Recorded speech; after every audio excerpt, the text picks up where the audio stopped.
Hey everybody, I wanted to take a few minutes to talk about properly activating your pelvic floor. We're going to call these pelvic floor activations, or PFAs, rather than Kegels. Kegels typically refer to only activating the front part of your pelvic floor, and they typically only work on that contraction phase.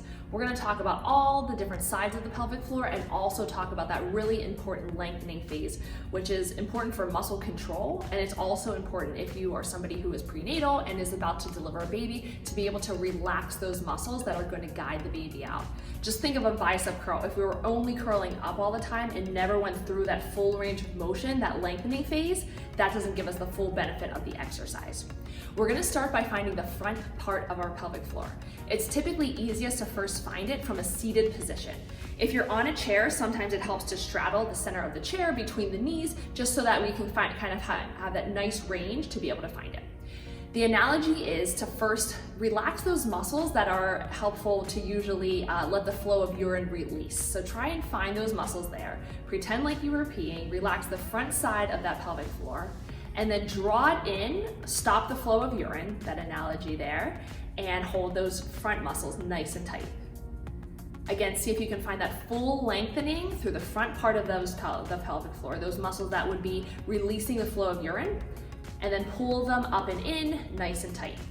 If it's hard to find those muscles, you can try to lean forward an inch and try that again. Sometimes it's easier to activate and feel them that way. And if you can't find them, or you just find a little bit of sensation, remember that these are muscles and this may be a new movement for you. So the more that we practice it, the easier it's gonna find. We're gonna feel stronger contractions and really find where it is. We're going to move on to finding the back part of the pelvic floor. So you might want to lean just 1 inch back from your seated position. And I want you to relax the muscles that are, controlling or releasing, that you would have right there if you were passing gas. So try and relax the back side of the pelvic floor. And then pretend like someone's walking in, you're going to squeeze those muscles in on the back part. So you wouldn't want to pass gas when you're squeezing those muscles in. And then again, you're lengthening through that back part of the pelvic floor. The flow of gas could come out, and then squeezing it in, stopping that flow. It's a little bit more than just squeezing your glutes or squeezing your butt muscles. We're trying to find those inner pelvic floor muscles that are toward the inside of the body. All right, let's talk about the sides of the pelvic floor. So we have a front point, a back point, and 2 side points for the insertion as those muscles are latching on. You can have a seat on the top part of your hands, and if you can feel those bony bones that you're kind of sitting on, those are called our sits bones. So those are the insertion points on the side muscles of the pelvic floor there. When we're going to activate those sides, we're going to feel just a little tweak up and in. This one is going to probably be the least dramatic, but again, I want you to think of that front, back, and those 2 sides rather than just the front or just the back or just the front and back as well. A good analogy of kind of that visual would be to have a tissue there. So as we are drawing the front, back, and sides of the pelvic floor up and in, that tissue, those muscles are all coming in toward that midline of the body. And then as we're releasing them down, just like a tissue would flow out nice and fan, kind of like that, they would be releasing to that front, back, and side points. Let's try a couple slow, and then we'll try a couple fast. All right, so draw it up and in toward that mid-body, front, back, and side. Hold it there for 3, 2, 1, and release those muscles front, back, and side. Try and find that full lengthening.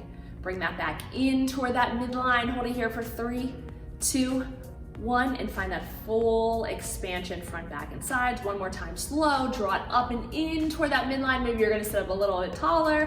Hold it for 3, 2, and 1, and find that full lengthening phase out to the side. Let's try it quicker. Up and in, down, release.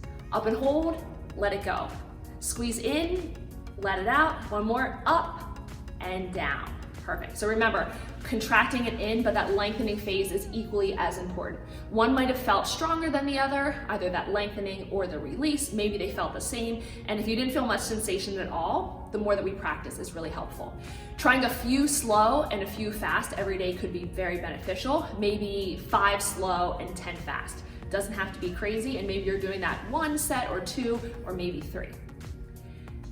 The next thing that we're going to talk about is combining our 360 breath that we learned and that we practiced with our pelvic floor activations. If you're pregnant, the sensations that you're feeling with both a 360 breath and the pelvic floor activation may be more minimal. We kind of lose sensation of our core as our belly is growing bigger, but it's something that we're gonna practice and work toward, and these are great things to start right after your delivery. So we're gonna start with that 360 breath again. Hands are around our rib cage, fingertips forward, thumbs are back. That deep inner body breath. And that strong exhale through pursed lips.